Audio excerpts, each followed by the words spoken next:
There are things in the budget currently that I don't think need to be in the budget, and I think that money can be spent to give some perks to the citizens. The market survey for $30,000. I don't think that's necessary. In lieu of a market survey, the market will tell us. If we start losing employees on lateral promotions, an employee would rather live in Avondale for $3,000 more and have the same job. That will tell us what the market survey will tell us. The community survey for $30,000 is redundant, I think, to the $300 and some thousand dollars we have going on for the general plan, because the $30,000 economic feasibility study for the accelerator and incubator, I think that we have enough expertise in and about the community, especially with the University of Arizona and their bio and all the schools down there, to ascertain whether or not it would be feasible for accelerator/incubator product to be built in Oro Valley. We don't need to spend $30,000 to do so.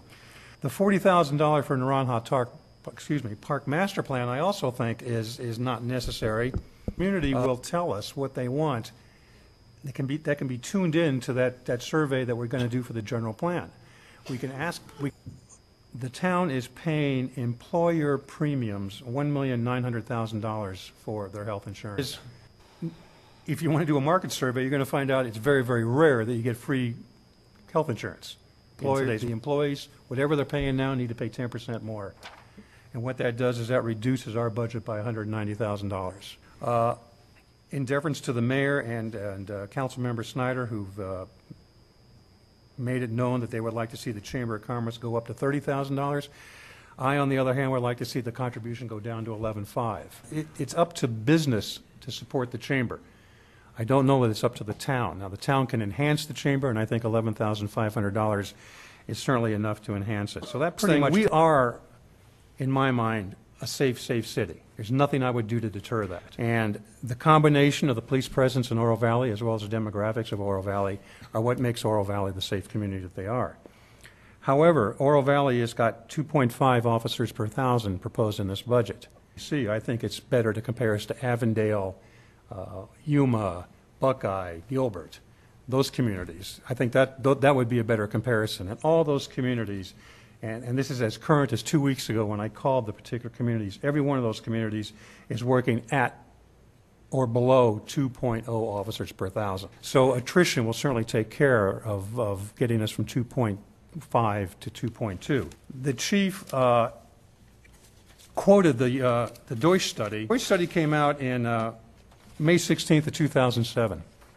And on page 33 of the Deutsch study, because I did look at this, it says, the main effect that annexation will have on the police department will result from changes in demographics if areas suffering from urban decay are annexed. Currently, and this is 2007, currently the ratio of 2.1 to 2.2 sworn officers per 1,000 citizens has worked historically over the last 15 years. The ratio will need to increase to up to 2.5 if Foothill Mall and surrounded areas are annexed. We haven't done that. We've only done an annexation just recently of Ina Oracle, and I would be hard-pressed for anybody to say we annexed any urban decay. 2.1 to 2.2 has served this town very well. We were safe in 2007.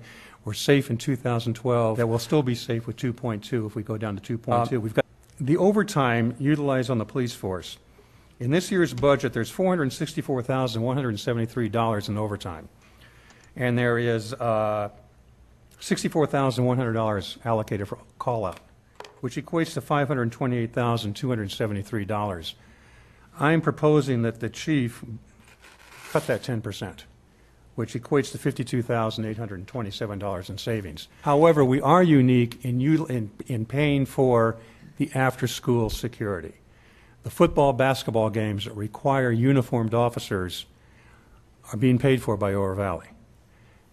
Amphi School District pays for their after-school security through TPD. They cut the check. I think Amphi School District needs to have a little skin in the after-school security for the football and basketball games. Asking the Amphi School District to utilize their own funds to pay for after-school security only is not asking them too much.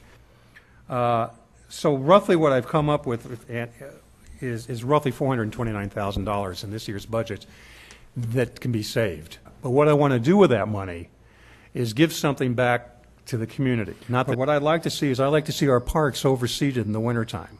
I think seeing Riverfront Park, for one, go brown in the wintertime is ludicrous when we can do for $100,000. Roughly $30,000, I understand, will overseed a soccer field. $100,000 will pretty much take care of Riverfront Park. So when our winter visitors get here, they still got green grass. And I think that'd be nice for the city to have green grass in the wintertime in one of our parks. I'd like to see a dog park established, and I understand that costs about $115,000.